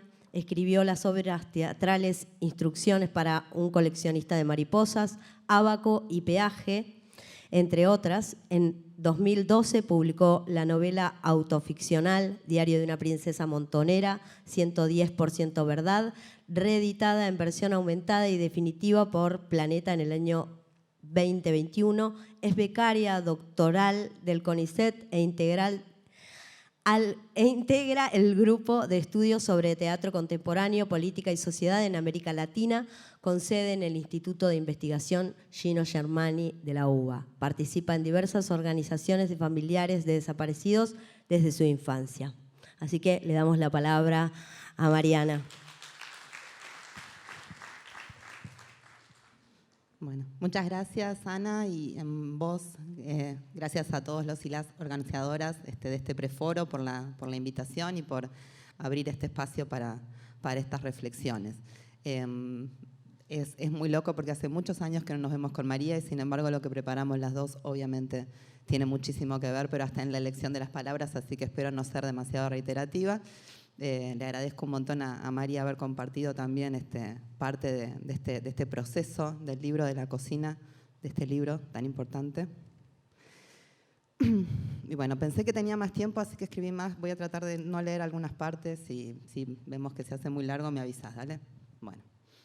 Cuando conversábamos con Ana sobre el tema de esta mesa y muchos otros, apareció en las dos una certeza, la de la infancia como el lugar al que siempre se vuelve. De allí vienen los recuerdos que nos asaltan sin que podamos impedirlo y aquellos que vamos a buscar hasta gastarlos, como fotos veladas por la luz del sol, los miedos nocturnos y también los trucos para vencerlos. La caja de herramientas para maternar, en mi caso, con todo lo que tiene y todo lo que falta, también la recibimos en la infancia. La niñez es el principio y el final. Mi abuela recuerda cada vez con más nitidez su infancia, mientras los contornos de su presente empiezan a desdibujarse. Su madre se agiganta, mientras se empequeñece la hija desaparecida que fue la razón de su vida. Nosotras, las llamadas hijas de perseguidos con suerte diversa por el terrorismo de Estado, vivimos nuestra infancia en dictadura. Estuvimos ahí, en las casas allanadas, en los asientos traseros de los Ford Falcon, en los centros clandestinos de detención y en las cárceles, abandonadas en plazas y con vecinos desconocidos, en el desarraigo de ida y vuelta del exilio. Fuimos daños colaterales, subproductos azarosos de la máquina desaparecedora. Pilar Calveiro sostiene que el grupo de víctimas casuales, aunque minoritario en términos numéricos, la estoy citando aquí, desempeñaba un papel importante en la diseminación del terror, tanto dentro del campo como fuera de él. Nosotras, las niñas, ¿fuimos víctimas casuales? A juzgar por el rol que nos toca desempeñar en los juicios de lesa humanidad, no entramos ni en esa categoría. En una imagen que ya no sé si me pertenece o le pertenece a Ángela Urondo Raboy, y esto es lo lindo de los contagios entre nosotras, que se pierda esta autoría, las infancias para la justicia somos carteras que cuelgan del brazo de nuestras mamás secuestradas. Podemos ser querellantes y o testigos, pero raramente somos consideradas víctimas directas, como si las infancias no fueran sujetos a proteger especialmente, sino objetos que entran en el revoleo del allanamiento con todo lo otro que había en nuestras casas. Muchas de nosotras participamos activamente siendo niñas y adolescentes de la lucha de los organismos de derechos humanos. Me pregunto cuánto había allí de agencia y agenda propias. Intuyo que poco, pero también sé que nadie me obligó a dar notas a los 11 años ni a escribir para una charla como esta, pero a los 15. Otros niños y niñas, como aquí María, armaron sus propias organizaciones muy tempranamente, ¿no? Yo acá tenía una diapositiva que no la pude terminar porque no tuve internet en todo el día y les pensaba mostrar una foto muy bonita de esta primera organización porteña, hasta donde yo sé, Hijos y Nietos de Desaparecidos, fundada en 1988 por niños y niñas. Sería interesante rastrear cómo la agenda del movimiento de derechos humanos se infiltraba, en el buen sentido, en la demanda de este grupo de preadolescentes, dónde los reclamos divergen, qué nuevos conceptos aportan, porque mucho de lo que después va a parecerle novedoso a la sociedad argentina con la creación de hijos a mediados de los 90 ya estaba ahí, porque sus protagonistas ya estábamos ahí. Lo que cambia, me parece, es la predisposición a vernos y a escucharnos. Nadie quiso ver la masa de huérfanos y desamparados que fuimos. Nadie quiso vernos hasta que fuimos mayores y nos mostramos resilientes. Sí hubo interés por los niños desaparecidos. Lo hubo porque sus familiares supieron despertarlo y sostenerlo. Pero además siempre hubo una avidez social por verlos. Para mí, lindera con el morbo. En una época me preguntaba qué se cifraba en esos cuerpos para la sociedad argentina, en particular qué se jugaba en eso de encontrar las semejanzas, encontrar en ellos a los padres y madres ausentes, como si esos desaparecidos también pudieran volver por medio de alguna magia restitutiva. Parecidos físicos y de todo tipo, tal es músico como el abuelo, al otro no le gusta la remolacha como no le gustaba la mamá, el otro hace la revolución como el papá. Entiendo que hay algo fascinante en esos cuerpos que retornan con vida, que encarnan algo, pero no termino de sentirme cómoda con mi propia manera de mirarlos, como si los mirara de través, como si en el fondo no los mirara. Nosotros renunciamos al glamour. Eso escribimos con compañeros del colectivo de hijos, CDH, una experiencia también que compartimos mucho después fugazmente con María y con Paula, que está también aquí en el público, pero ya aprendimos que de esas fugacidades también están hechas nuestras memorias colectivas. Renunciamos al glamour, decía, a la fascinación por la genealogía, cuando después de nombrarnos hijos pasamos a reconocernos como huérfanos, como guachos. Renunciamos a las narrativas que coagulaban la experiencia de la sangre en productos seriados, morcillitas bombón para delicia de los glotones y carroñeros de la memoria. Y hoy, en su testimonio, Malena D'Alessio comenzó recitando y después terminó rapeando justamente su canción Hijo de Desaparecidos, que habla justamente de este tema de la sangre coagulada. Renunciamos a hablar por los muertos, decía, y nos quedamos mudos, como esa H que se nos imprimía como un hierro en cada variación que intentábamos, hijos, huérfanos, guachos. Queríamos hablar de nuestras experiencias, de nosotros y nosotras mismos, pero solo podíamos hacerlo a través de los tesoros que conservábamos de nuestros padres. Éramos hijos o no éramos nada, así que al final fuimos nada. Bueno, no es tan así. Esa experiencia, como la de hijos con puntitos, como la de hijos y nietos de desaparecidos, como la de los adolescentes que pululábamos alrededor de las abuelas sin recibir todavía ni siquiera el nombre de nietos, forman parte de una memoria colectiva de las infancias sobrevivientes que es necesario seguir construyendo. Una memoria colectiva que reconozca la multiplicidad de situaciones que atravesamos, la particular afectación de cada una de ellas, sin jerarquizar, porque no hay manera científica ni ética de establecer quién sufrió más, porque ni siquiera terminamos de saber quién sufrió qué. Los juicios de lesa humanidad no sirven solamente para condenar a los responsables. En los juicios se investiga, aparecen pistas y testigos nuevos. Algo parecido a una pepita dorada de verdad se vislumbra en el fondo barroso de los procesos judiciales. Pero mientras las infancias no constituyan casos, mientras no sean consideradas víctimas, no se investiga qué pasó y nadie rinde cuentas. Privar de su libertad a un niño por motivos políticos no parece ser punible en Argentina mientras no se altere su identidad. Se me dirá que los niños no tenían militancia política, tampoco las víctimas casuales de las que habla Calveiro, y nadie se atrevería a decirme que son por eso menos víctimas. Se me dirá que los niños no tienen libertad, pero las infancias son libres cuando no se las separa de sus figuras de apego y cuidado. Quienes tenemos hijos sabemos que nuestro cuerpo es el puerto seguro al que vuelven los bebés y los niños pequeños una y otra vez. Éramos infancias libres en los brazos de nuestros padres, de sus compañeros, de nuestras familias. Separarnos de ellos fue privarnos de nuestra libertad. ¿Tengo un poquito más de tiempo? Trato de seguir el razonamiento de la justicia y me encuentro preguntándome cosas como a partir de qué edad, de cuántos meses o años tiene libertad o autonomía un ser humano. Y recuerdo momentos de zozobra con mis bebés, cólicos, hambres, calor, la hora de las brujas. Recuerdo el llanto de mis bebés reclamando algo que no siempre se entendía y que en general era yo. Y recuerdo 2 denuncias que me tocó tomar hace muchos años, la de mi propio hermano y la de Victoria Donda Pérez, tan parecidas. Las 2 denuncias fueron llamadas anónimas de mujeres emparentadas con represores. En las 2 la misma escena, una pareja de represores con un bebé botín, un bebé de días de vida que ha sido separado de su madre y que no se resigna, que llora tanto, que los represores tienen que hacer una parada imprevista en el camino del campo de concentración al hogar apropiador para que una mujer X, la denunciante anónima, le dé de mamar a ese bebé.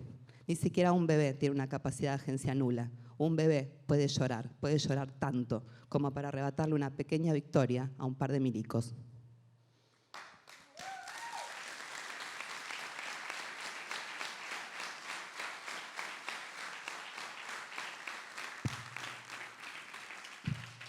Así como mi abuela vuelve a la cancha de tenis que se hicieron con una soga en un baldío los niños de Moisés Ville, así vuelven y van a seguir volviendo la violencia de la que fuimos objeto de las infancias en dictadura, el desapego forzado que se nos impuso, la ternura y la tristeza de nuestras cuidadoras, la indiferencia, la hostilidad o la solidaridad que recibimos en la escuela.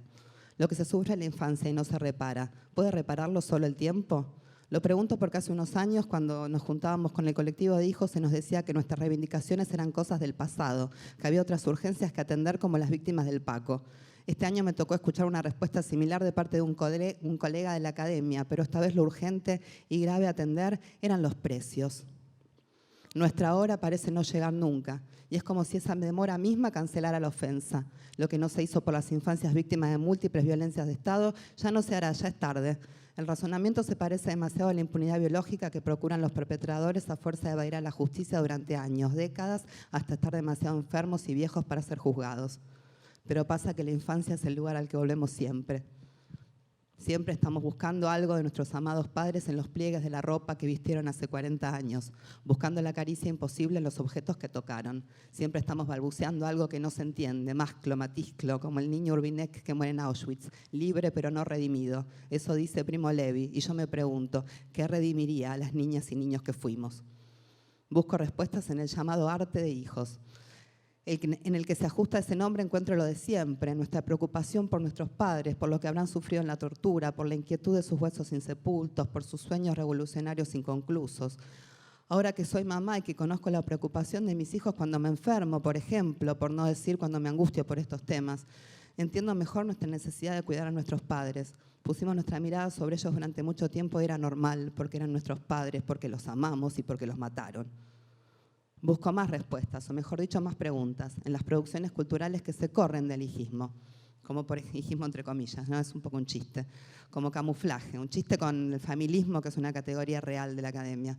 Como camuflaje, decía, la película de Jonathan Perel con Félix Brusone sobre Campo de Mayo, en la que el escritor solo se deja ver como hijo de desaparecidos para correrse inmediatamente de esa posición, que habilitaría en teoría una intervención legítima y cederle la palabra a otras personas tan obsesionadas como él con el lugar, un personal trainer, un desarrollador inmobiliario y también una sobreviviente, todos en un mismo plano de importancia.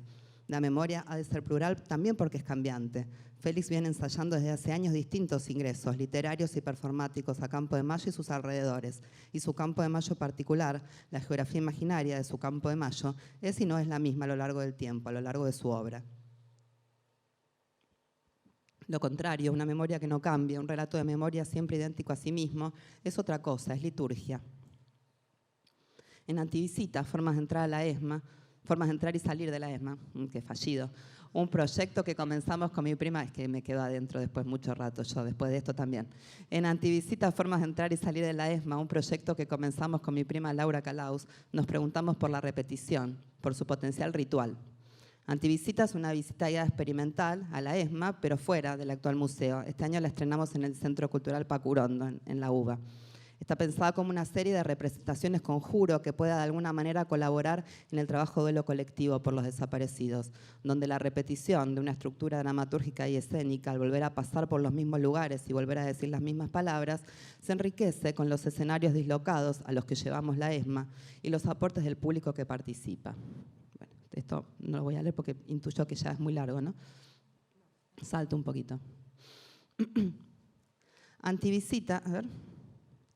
Bueno, trabajamos a partir de la repetición, pero dejando zonas para la emergencia de lo nuevo, de lo otro, para construir un artefacto, si se quiere, funerario, que incluya e involucre audiencias crecientes.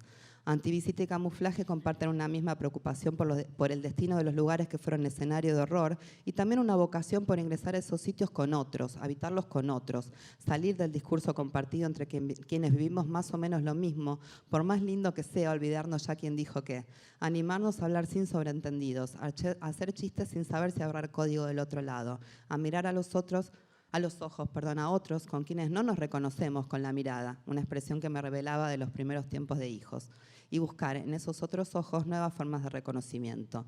Y sí, en el Campo de Mayo de Félix reina la figura ausente omnipresente de su mamá, y sí, yo conduzco la antivisita porque todavía por alguna razón no se me pasa la necesidad de contar y mostrar la violencia obstétrica de Estado que sufrió mi mamá en la ESMA.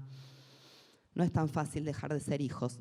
La infancia es el lugar al que volvemos siempre y ahí estamos congelados en la espera. Y acá yo tenía tu acuarela tan hermosa, no te confundas.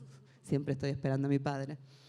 Pero a la vez ya somos madres y padres. Nuestro lugar en las generaciones es otro. Tenemos la responsabilidad de transmitir esta historia a la tercera generación y tenemos la ilusión de no transmitir el trauma, pero no hay ninguna garantía. ¿Cómo hacer para que el agujero negro de la desaparición no nos chupe también a nosotros, no nos condene a la repetición del reclamo de memoria, verdad y justicia para los ausentes, sin poder articular nada de nuestra propia experiencia? Es en las producciones culturales de las infancias sobrevivientes donde encuentro nuevas preguntas y una falta de respuestas que me estimula, por contraste con la liturgia de la memoria. Pero no es solo mérito de los y las artistas, sino algo inherente al arte, a la percepción particular a la que nos predispone una película, una historieta, una performance, un poema, con sus múltiples capas de sentido, con su búsqueda estética singular. El horror es demasiado grande para mirarlo de frente, sin los lentes del arte, en especial si ese horror se ensaña con las infancias. La historieta de María es también una exploración de los límites de la representación de ese horror, cuando dibuja, por ejemplo, la ejecución de Carlitos Manfil. El libro de María es duro, pero los testimonios solos, sin la mediación artística de María, los testimonios tal como se escuchan en los juicios de lesa humanidad sin que tenga consecuencia alguna para los responsables, los testimonios de violencia sobre las infancias parecen ser directamente intolerables. Por eso no pueden permanecer más tiempo impunes. Muchas gracias.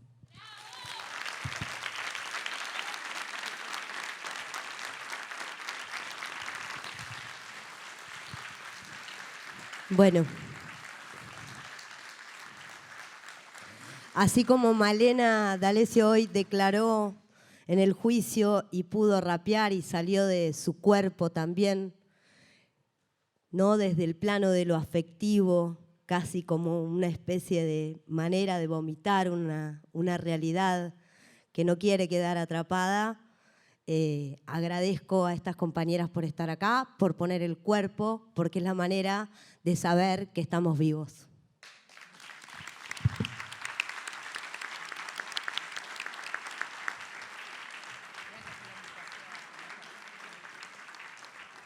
Muchísimas gracias, Ana Laura Mercader, María Giuffa y Mariana Eva Pérez. Les contamos que las conclusiones de los 4 ejes que se han planteado en este preforo se van a debatir en el Foro Mundial del año que viene, en el 2023, del 20 al 24 de marzo, en el predio de la ESMA, en Capital Federal.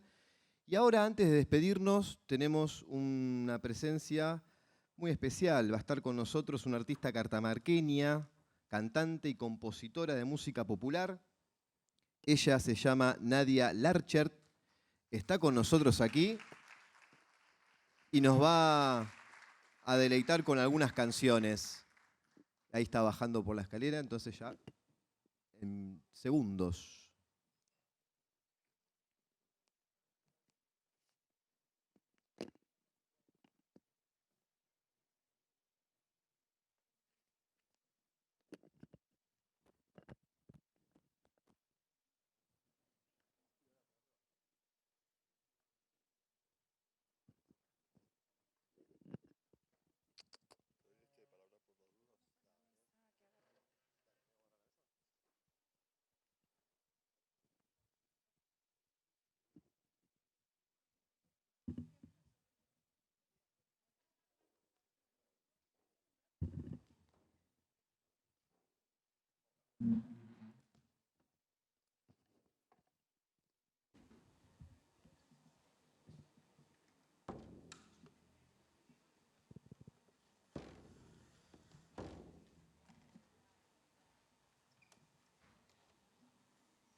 Hola, sí.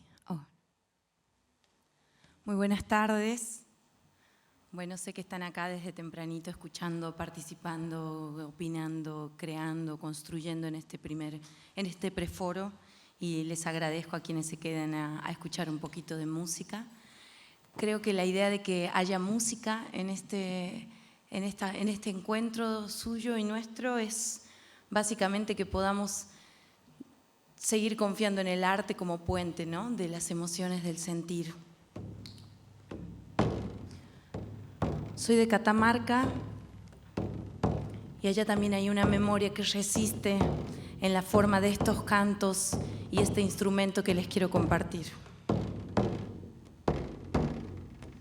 El amor es una planta pobre de mí,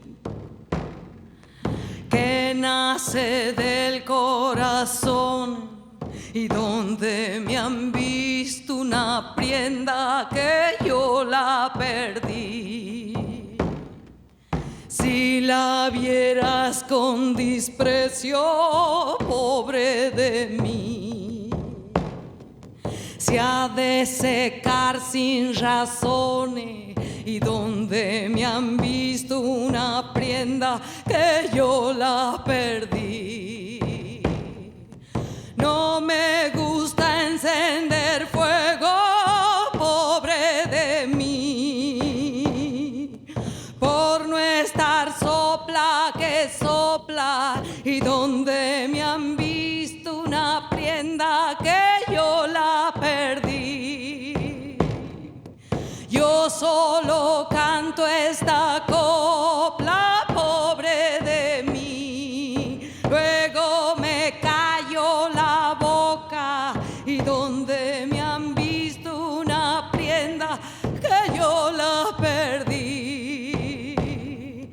Ya me estoy aborbojando, pobre de mí, como se agorgoja el trigo y donde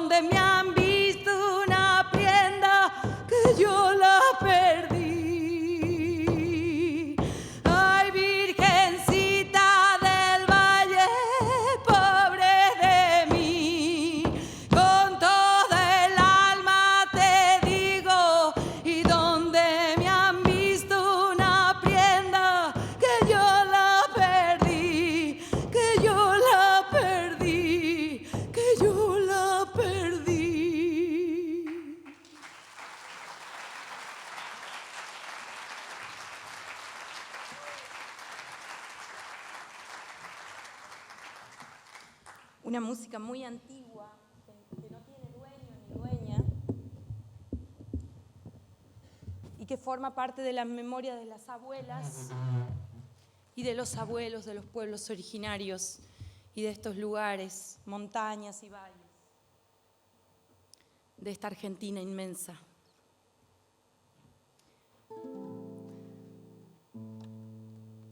Con mucha emoción escuchaba a las compañeras que estuvieron antes hablar de sus madres, de sus abuelas.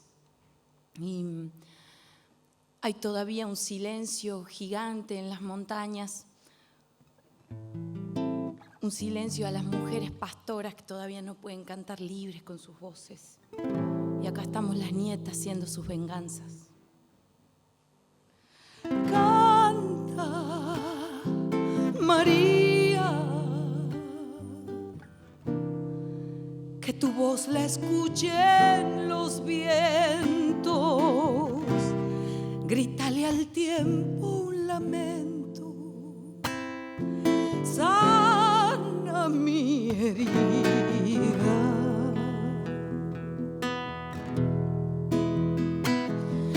Diga fuerte su nombre, que no la calle. Los que venden tempestades disfrazadas de amor.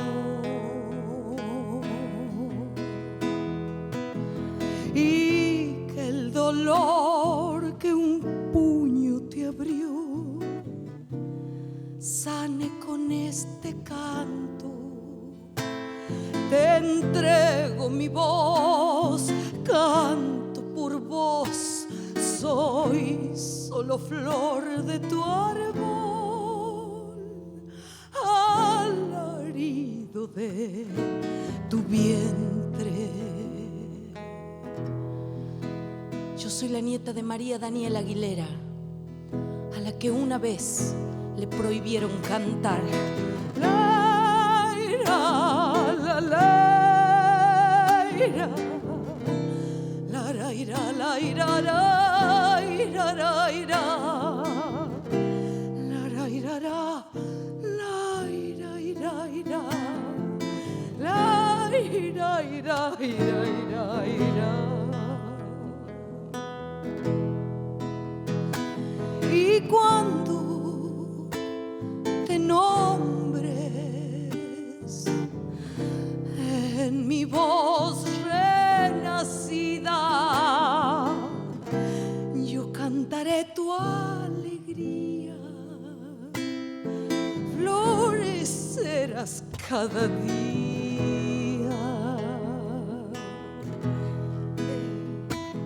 Y que el dolor que un puño te abrió sane con este canto. Te entrego mi voz, canto por vos, soy solo flor de tu árbol, alarido de tu vientre. Desde los cerros traigo esta zambita, por eso la llamo yo la viajerita palomita. Por eso la llamo yo la viajerita palomita. Cerco de arena, charco florido y un corazón que pena por un olvido, palomita.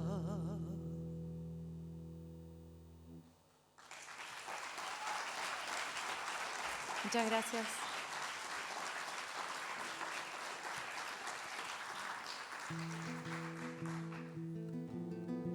No dejaremos de buscar, no dejaremos de buscarles.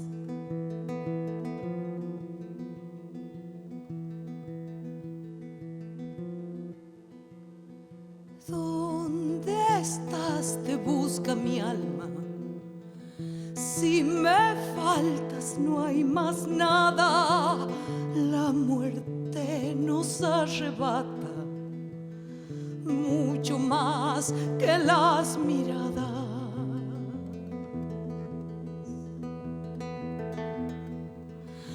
Puedo verte en nuestra casa, la sonrisa sigue intacta. Cuántas noches esperando tu regreso, esperando.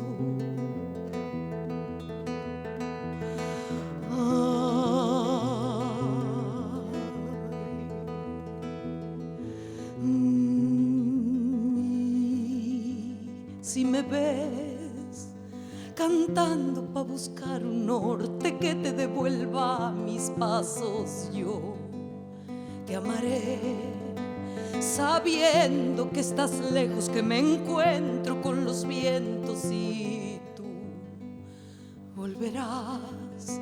No hay forma de decir que siento, vuelvo a vivir tu recuerdo.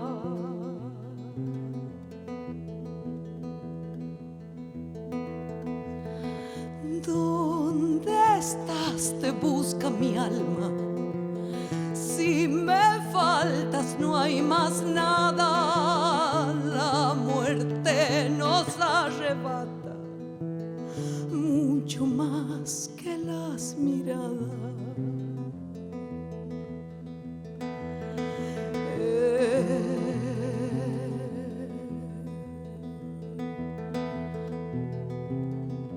Y si me ves cantando pa' buscar un norte que te devuelva mis pasos, yo te amaré, sabiendo que estás lejos, que me encuentro con los vientos y tú volverás.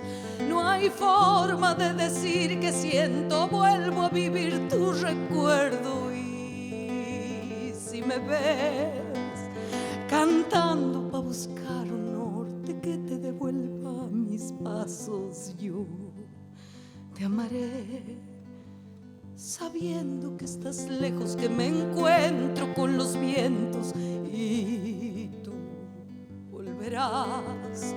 No hay forma de decir que siento, vuelvo a vivir tu recuerdo.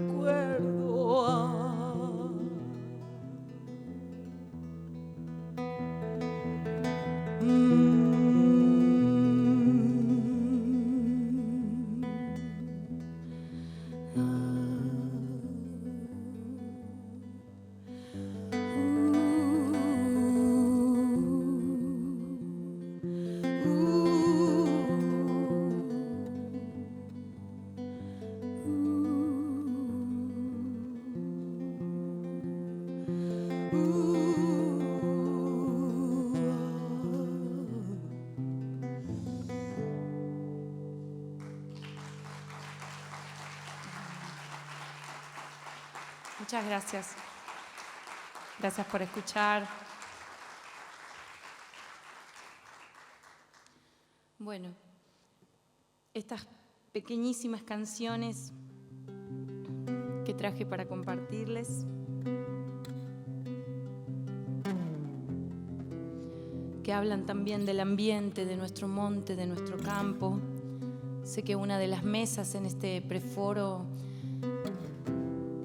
tenía que ver con el ambiente, con el cuidado y con todos los desafíos que vamos a tener. Yo vengo de Catamarca, donde las montañas están siendo acechadas por el extractivismo, entonces quiero cantarles estas músicas que hablan de dejar la ciudad e ir a cuidar el monte. Tira una piedra al río y responde, no quedan dudas que hay que habitar el monte. Sabe que es cierto eso que vibra fuerte en el pecho, pulso de vida, late. No puede desoír su deseo, sabe que es fruto de su misterio. Vuela y se va de la ciudad. ya se va de la ciudad. Sale corriendo, es mediodía, mira en sus ojos hay serranías, goza.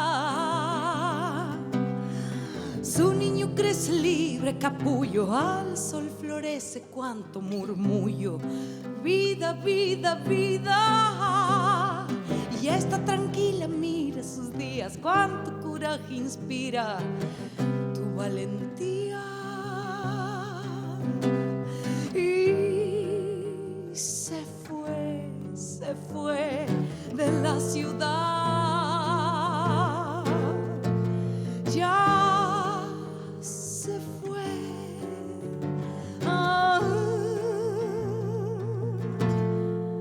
Al monte la espera, monte le probé, monte la aliviará y es amiga.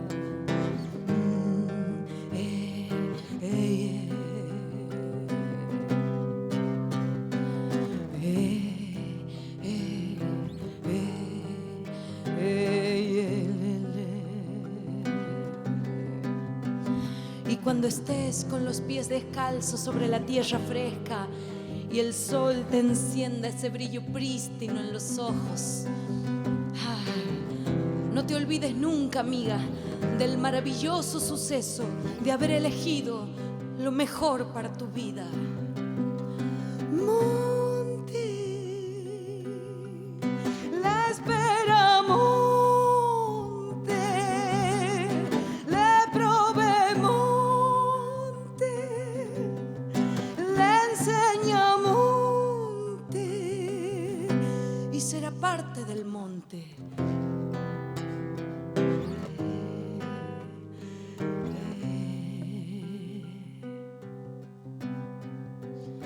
Tira una piedra al río y responde, no quedan dudas que hay que cuidar el monte.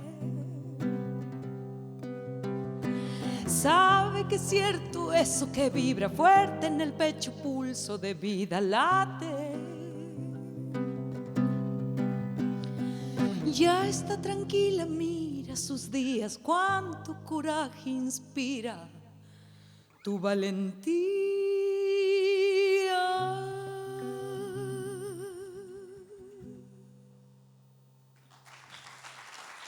Muchas gracias.